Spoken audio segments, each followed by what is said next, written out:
À l'heure où sur les champs de bataille modernes, drones, missiles, roquettes occupent une place essentielle, les États, et notamment Israël, se dotent de ce fameux dôme de fer, sans séparer nombre de ces menaces. À l'occasion de la fête de Sukkot, la Torah nous invite, elle aussi, à nous abriter sous la protection d'une soukha, une simple cabane, au toit si fragile, et qui pourtant, selon nos sages, forme un véritable rempart contre tous nos ennemis. Une espèce de dôme de fer pour tous ceux qui décideront de s'y installer et d'en faire leur résidence principale pendant toute la fête de Sukkot, comme l'ordonne la Torah. C'est ce que nous affirmons tous les soirs dans la prière de Harvit, au moment où le soleil s'est couché, que l'obscurité la plus noire nous entoure, générant tant de peur et d'angoisse, étend sur nous, Dieu Tout-Puissant, ta soukha, ta cabane, et éloigne de nous nos ennemis, la peste, la maladie, la souffrance, la famine et la tristesse. Et il convient de comprendre comment une aussi frêle habitation qu'une soukha peut-elle nous protéger de tous les dangers. La réponse nous est fournie par le roi David dans son psaume 115. Israël Betar Bachem, Israël a confiance en Dieu, et le Tout-Puissant est son soutien et son défenseur. Et décider de résider dans une soukha au début de l'automne est l'expression de cette foi indestructible que le peuple juif n'a d'autre protecteur que le Saint béni soit-il, et que le toit de la soukha, formé de simples branchages, incapables de résister à la moindre averse, sans même évoquer des bombes et des missiles, symbolise en fait la présence divine, la Shekhina, qui déploie ses ailes protectrices sur les habitants de la soukha. Le toit de la soukha, semblable aussi à une choupa, ce deuil nuptial recouvrant les mariés, pour suggérer qu'Israël et le Tout-Puissant forment un couple inséparable, et que ce serait dommage, voire même une erreur, que de rechercher un meilleur bouclier que le Saint béni soit-il et sa puissance infinie. Et Rabbi Nathan Meir Wartfogel, sage américain du siècle passé, en atteste de manière merveilleuse.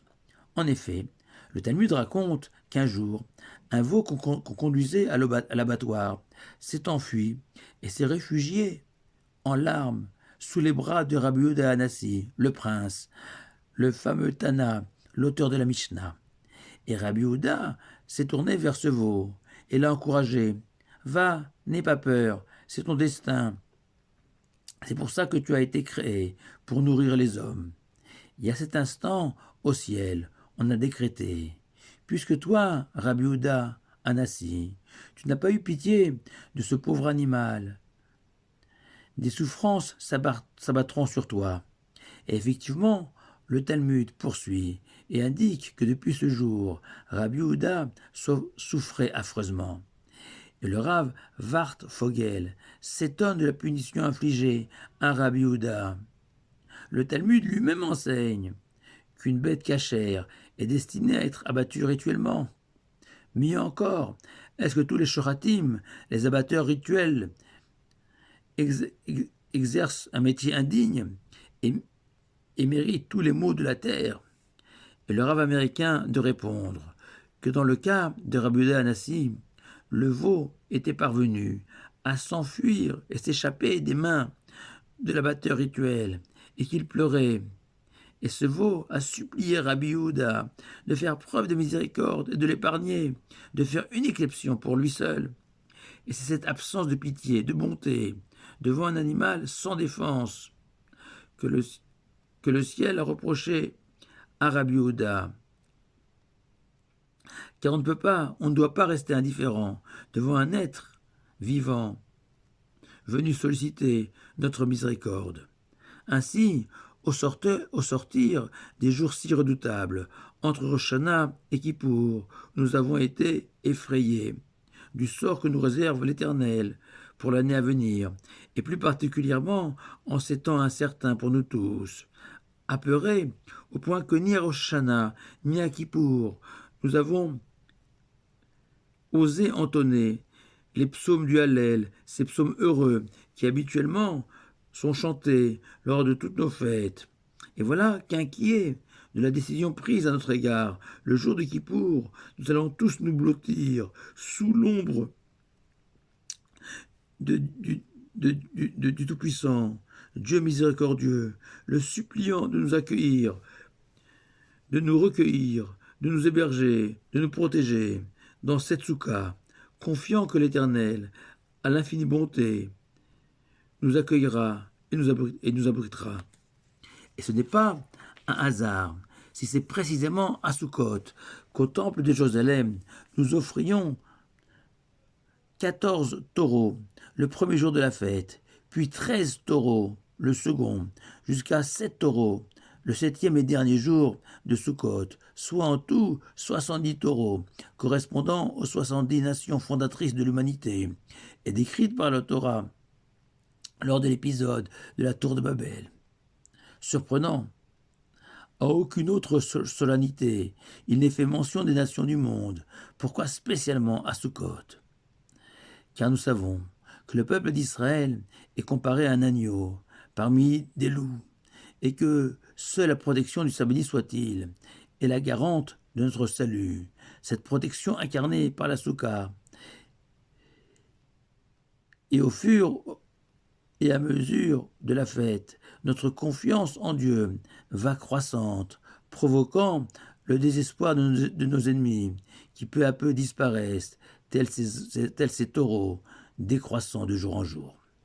On raconte que du temps de la toute-puissante Union soviétique, un dirigeant communiste a surpris un juif en train de manger dans une soukha, alors que toute pratique religieuse était interdite.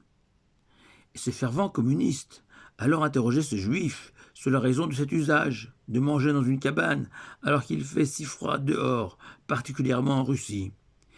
Et après que le juif a tenté d'expliquer au communiste le rôle protecteur de la soukha, celui-ci s'est moqué de la soukha et de son inutilité devant les intempéries et le froid.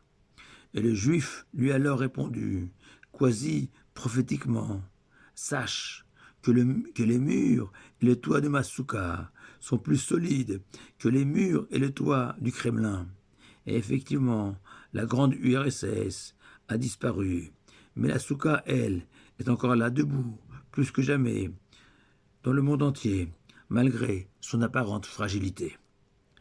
Une dernière très jolie idée, avant de conclure, inspirée du Imre Emet, troisième rabbi de Gour. Le Imre Emet fait remarquer que juste après Kippour, après avoir pardonné aux enfants d'Israël la faute du veau d'or, l'Éternel leur a demandé de construire le Mishkan, un sanctuaire dans le désert, pour témoigner que Dieu était réconcilié avec ses enfants et que l'Éternel était même prêt à descendre du ciel et résider parmi eux dans ce sanctuaire. Et édifier une soukha juste après Kippour, c'est comme si chacun d'entre nous construisait son propre sanctuaire partout dans le monde pour recréer l'intimité, la proximité, la lumière et surtout la paix émanant du temple de Jérusalem, du temps de sa splendeur. Ufros aleinu soukat shlomecha, étends sur nous ta soukha de paix. L'épithète inséparable dans toutes nos prières de la soukha, c'est le shalom, la paix, la sérénité, la tranquillité. La paix promise par le Tout-Puissant à ceux qui ont compris que la soukha peut être plus efficace que tous les dômes de fer de la terre. Chag Sameach et Shabbat Shalom à vous tous.